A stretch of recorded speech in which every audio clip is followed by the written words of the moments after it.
Bom dia!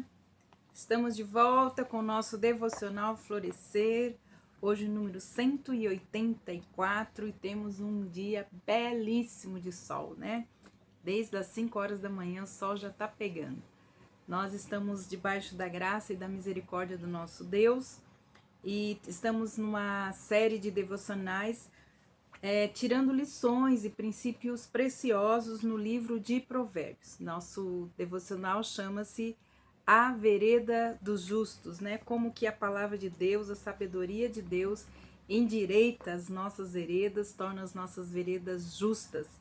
E hoje nós vamos então entrar no capítulo 8 de Provérbios e vamos ver então aqui algo maravilhoso para mim, de Provérbios, o mais rico dentro daquilo que eu acredito da própria sabedoria de Deus.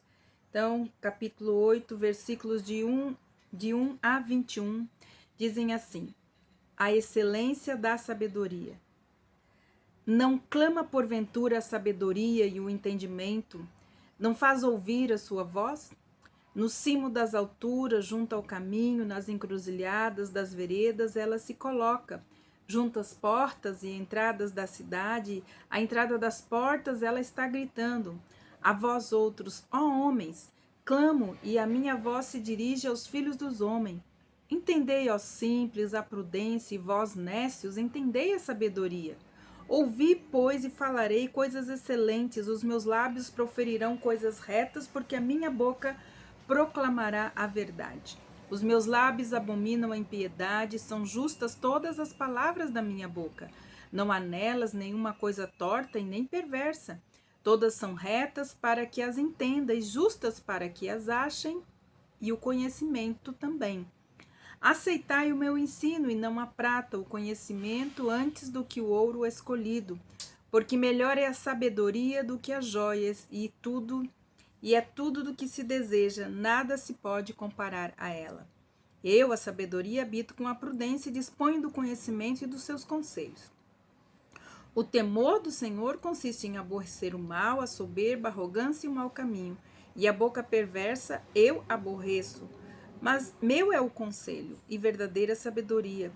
Eu sou o entendimento, minha é a fortaleza. Por meu intermédio reinam os reis, os príncipes decretam justiça. Por meu intermédio governam os príncipes, os nobres e todos os juízes da terra. Eu amo aquele que me ama e os que me procuram vão me achar. Riquezas e honra estão comigo, bens duráveis e justiça.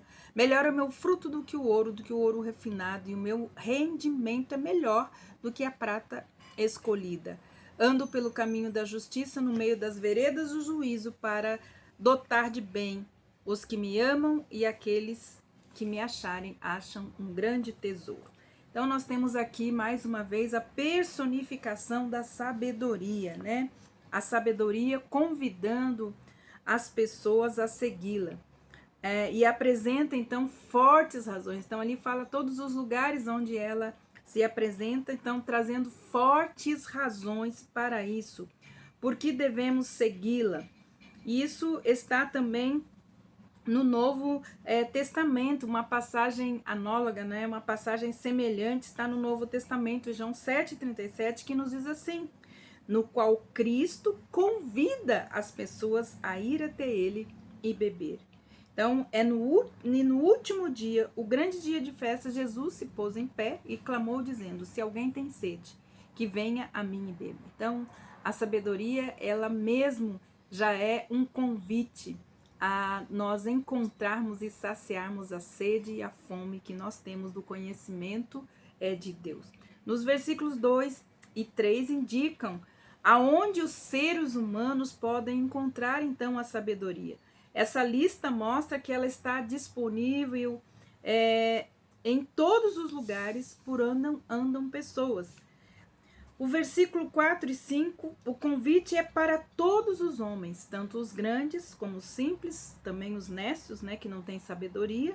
A sabedoria pretende, então, ser o guia de todas as pessoas, pois ela é reta e ela é justa.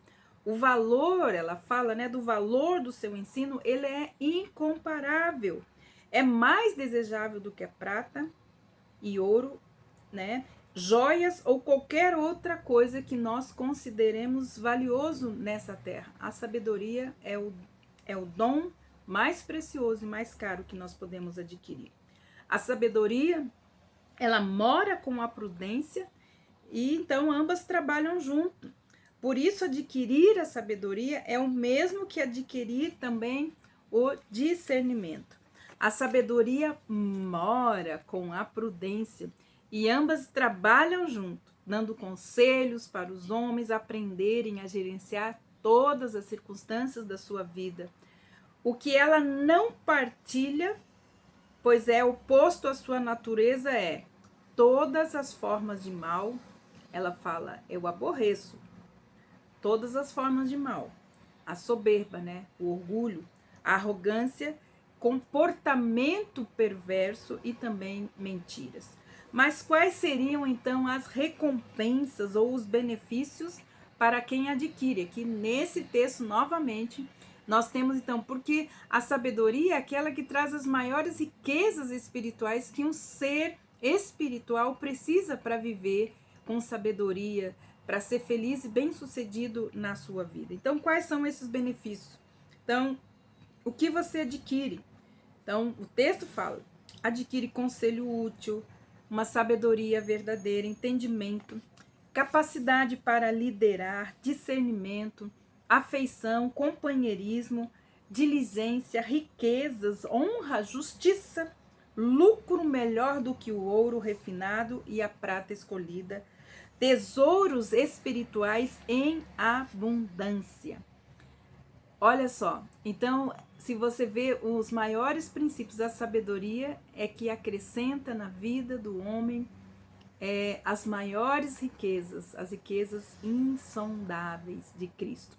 Romanos 8, 22 a 36 já nos fala exatamente isso, que a sabedoria é eterna, a eternidade da sabedoria. O Senhor me possuía no início da sua obra.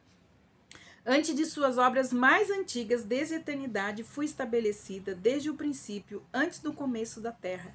Antes de haver abismos, eu nasci, antes de haver fontes carregadas de águas, antes que os montes fossem firmados, antes de haver outeiros, eu nasci.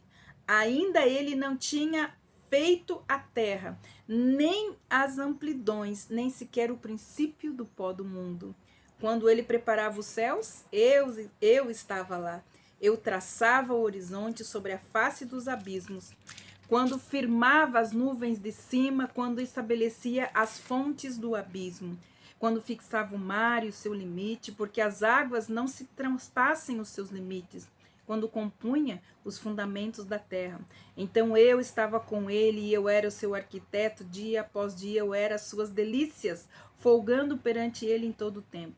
Regozijo-me no seu mundo habitável e achando as minhas delícias com os filhos dos homens. Agora, pois, filhos, ouvi-me, porque felizes serão aqueles que guardam os meus caminhos. Ouvi o ensino, sede sábio, não rejeite. Feliz é o homem que dá ouvidos, velando dia a dia as minhas portas, esperando às ombreiras da minha entrada. Porque o que me acha, acha vida. Alcança também o favor do Senhor. Mas o que peca contra mim, violenta a sua própria alma. Todos os que me aborrecem amam a morte. Então aqui nós temos a revelação mais preciosa sobre a verdade. A sabedoria, ela existe desde a eternidade, como mencionamos que essa passagem é sobre a sabedoria, está aplicada então a Jesus, uma vez que no Novo Testamento refere-se a ele como sendo a sabedoria de Deus. 1 Coríntios 1, 24 nos diz assim: mas para os que são chamados, tanto os judeus como os gregos, lhes pregamos a Cristo o seu poder, o poder de Deus e a sabedoria de Deus. Em Colossenses 2, versículos 2 e 3 nos diz assim: Cristo, em que estão escondidos todos os tesouros da sabedoria e da ciência. Nenhum outro texto da Bíblia explica essa verdade tão bela e tão clara como esse versículo, como os versículos a seguir. Portanto, o que nós podemos aprender então sobre Cristo por meio desse brilhante exemplo, né, da própria palavra de Deus, né, está dessa eloquência sagrada. O que nós podemos aprender, então, entendendo que a sabedoria é Jesus e ela é eterna? Então, em primeiro lugar, precisamos entender que a sua existência é eterna. João 1:11, 1:1 nos diz assim: no princípio era o verbo e o verbo estava com Deus. Falando então a respeito do versículo 23. Então, estabelecida a sua posição desde a eternidade. Então, estabelecida aqui significa que ele foi ungido, que ele foi nomeado, né? Cristo foi ungido como Messias de Israel e Salvador antes da criação do mundo, como nos fala os versículos 24 e 26. Relata então a existência eterna do Filho, a sua personalidade distinta em relação a Deus, o Pai. A expressão aqui, o princípio do pó do mundo, se refere à criação do universo. Cristo estava presente quando os céus foram estendidos sobre a terra e o mar, quando as nuvens elas foram formadas, as fontes das águas do mar foram estabelecidas, quando os fundamentos da terra foram constituídos, ou seja, o Senhor Jesus participou da criação. Então eu estava com ele e era o seu arquiteto. O amor eterno de Deus, infinito que Deus tem por Jesus, seu Filho teve que aumentar ainda mais. Então, por isso, né, pela revelação desse amor eterno entre o Pai e o Filho demonstrando o seu amor por nós, por isso nós devemos aumentar a nossa devoção a Deus, por ter enviado Cristo para morrer pelos nossos pecados. O amor de Jesus por o seu Pai, o amor que amplia cada vez mais a graça de Deus também sobre nós. Pelo fato de Cristo ter deixado a sua comunhão perfeita com o Pai para entrar em nosso mundo. Ele fala aqui repleto de vergonha, de tristeza e de sofrimento. Mas ele falou que ele encontrou delícias entre os filhos dos homens. Todo aquele que encontra Jesus recebe a vida eterna e o favor de Deus. Mas o que peca contra ele causa danos a si mesmo, a sua própria alma, está massacrando a sua própria alma, afligindo a sua própria alma. Mas todos os que fogem da sabedoria de Deus, que é Jesus, eles estão amando mais a morte do que a vida.